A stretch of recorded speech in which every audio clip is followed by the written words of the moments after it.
Hello and welcome to CloudFox Hub. My name is Bhavesh Atara.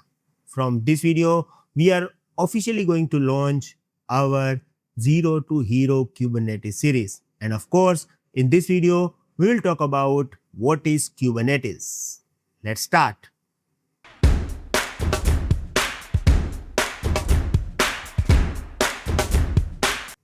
Basic definition of Kubernetes is container orchestration tool.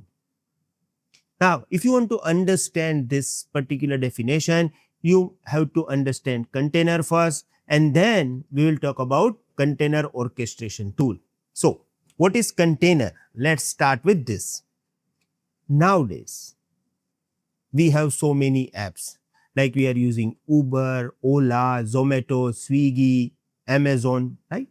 It can be mobile app, it can be web app. Now, as you know that to host this kind of application, we are using physical machine or virtual machine, right? So we have both options, physical and virtual machines. But do you know that now we can also host applications inside containers? So question is, what is container? Because you guys are already aware about physical machine and virtual machine. If we are using AWS, we can go to AWS, we can go to the EC2 instance and we can create EC2 instance. It is a kind of virtual machine. And then we can host our application inside virtual machine. But what is container? Simple definition of the container is lightweight virtual machine. So container is a kind of lightweight virtual machine. Now you may have another question, why we call it lightweight virtual machine and why we are using containers, because we have physical machine and virtual machine. So why we are shifting from physical and virtual machine to container, right? So we have these two questions. So let me explain you these two step by step. The first question is, why containers, right? So previously, application architect was actually tightly coupled. An application written as a single flat code. Nowadays, application architect is actually loosely coupled. And application architecture is actually microservices based architecture. So, right now, let's say that we are using one application called Amazon. If I want to buy something, I'm going to the Amazon and we are just using one application. But actually, Amazon is not single application. Inside Amazon, there are so many microservices based application is running and they are integrated with each other. So we are thinking that this is one application, but they have so many applications integrated with each other. And this structure is called microservices based architecture. Now, if you want to run microservices, it is always best idea to use containers instead of physical machine or virtual machine. So what is actually happening right now? Most of the applications that we are using nowadays are following microservices based architecture, and to host these microservices, they are using containers instead of physical machine and virtual machine, right? Now, second question. Second question is, why we call it lightweight VL? Okay. So to answer this, what I am doing, I'm going to talk about how we can create containers, right? Once you understand this, you will also understand that why I am calling container a lightweight virtual machine. Okay. So let's say that I want to create container. Now, if you want to create container, the first requirement is to have computer. Now, it can be a physical machine or it can be virtual machine. Okay. So let's say that I have one computer over here and it can be physical machine or virtual machine. Now, I also have requirement of operating system. So you have computer And inside computer, you have to have operating system. So let's say that in this particular physical machine or virtual machine, this is my operating system. Now this operating system can be any. It can be Linux, it can be Windows, it can be Mac. Okay. Let's say that Apple. Okay. So now I have one physical or virtual machine. Inside this, I have operating system. And I want to create container. Now, if you want to create container, you have to install container management system. Now, most popular container management system is actually Docker. So I'm going to use example of Docker, but there is a container D, there is a so many, but most popular is Docker. Okay, so I'm just using this example. Although Kubernetes is not using Docker, that we will discuss. But right now, I'm just going to give you a simple example so you can understand container. Okay, so if you want to create container to host your microservices inside this physical or virtual machine, you have to install container management system and you can download it directly from the respective website. For example, if I want to use Docker as a container management system, I can go to Google, I can type download Docker, and here I am getting my first website. Okay, and here they are giving me option to download Docker for my operating system. So let's say that if I have Linux, I can download for Linux. If I have Windows, I can download for Windows. Okay, so we can go ahead and I can say that this is my system, and now in this particular system, I am having Docker, right? Now it can be Docker, it can be container D, any container management system. Now if you are using Docker, for example, Docker having Docker CLI. Docker CLI means Docker command line interface, which is allowing you to create container. So as I have Docker installed, I can create multiple containers inside this.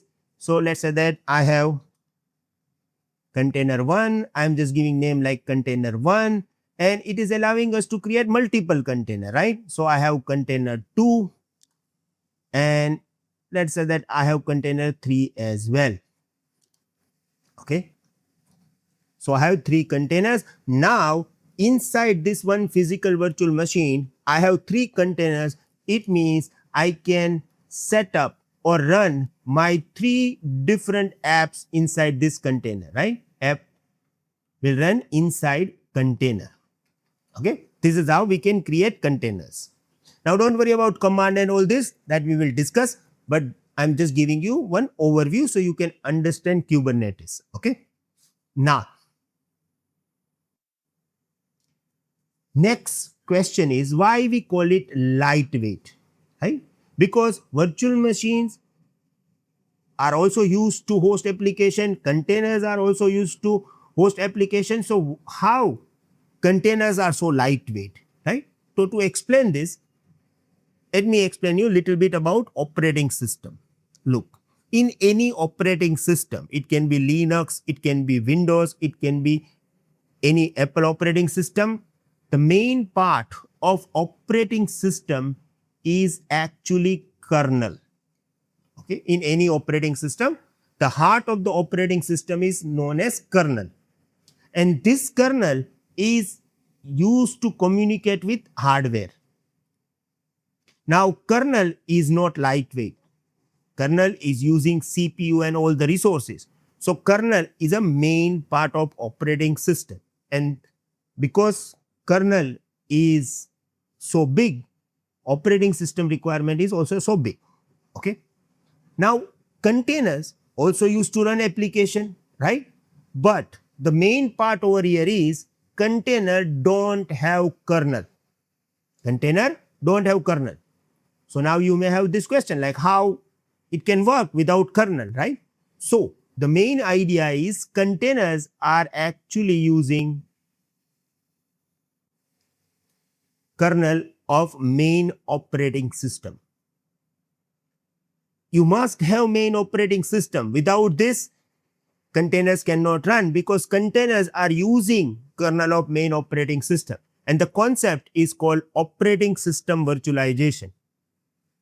Now, if I'm talking about containers, they don't have kernel. They are sharing kernel of main operating system, and that's why containers are so lightweight. Okay. Now, this entire setup is known as container host. Although Docker is calling Docker host, but container system can be anything. So that's why I am giving name like container host, right? So let's say that I have one application. I have microservices based architecture, and I have 3 applications inside this particular 3 microservices inside this particular application. So I just created one physical machine. Inside this, I install Linux, then I install container management tool, and then I created 3 containers, and now I am hosting all the microservices inside this. This is the best option right now to run your application. But this particular option having one problem. The problem is all the containers are running inside container host 1. Now, if anything goes down inside your container host, let's say that physical hardware goes down or anything happens with the operating system, I cannot start this container host, and because of this, I cannot launch my application as well, and all the 3 microservices will be down as well. So the biggest problem of this particular design is I have only single container host. If you have production level application, it is always required to have multiple container host, and it is a redundancy and it will provide you high availability. Okay, so let's say that in my environment I have multiple Docker host. Okay, or we can say that container host. The right word is container host. Sometime by mistake if I am saying Docker host, don't worry about it, it is a kind of same thing. Okay, so here I have container host 1 and I have container host 2. Now I don't need to worry about high availability because I have multiple container hosts. If any of my container host goes down, I have another container host running. Looks good, right?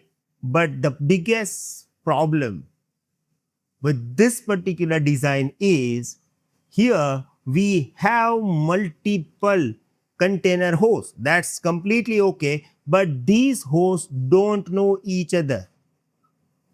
It means container host 1 don't know that there is a container host 2 is running, container 2 don't know about container host 1, so they are running separately. And if you are actually going to manage them, you have to manage them separately as well. And in the environment like Amazon, they have huge number of container hosts, so managing them individually would be the problem. It is also problematic for high availability. Let's say that if my container host 1 goes down, I want to automatically move all this container inside container host 2. It can also be imbalance the things as well. This container host is running at 100% CPU because there are multiple containers using most of the CPU, and this container host is only using 10% of CPU. So it is totally imbalanced architecture. So if you have multiple container hosts, you must have a single system, an orchestration system that can manage multiple container hosts, that can manage containers as well. And that's why we have requirement of container orchestration system. And of course, Kubernetes is a container orchestration system. Keep this in mind. If you have container based infrastructure, you have multiple container hosts and you want to manage this host as a team, as a cluster, you have to have Kubernetes. Kubernetes is one of the world's best container orchestration system. Now, how Kubernetes is going to manage multiple container hosts, we will discuss about it into the next video. Don't worry about practical right now. Don't worry about how we will perform all these things. You will get everything from this video series. So just learn step by step. Thank you very much. See you in the next video. Have a nice day. Goodbye.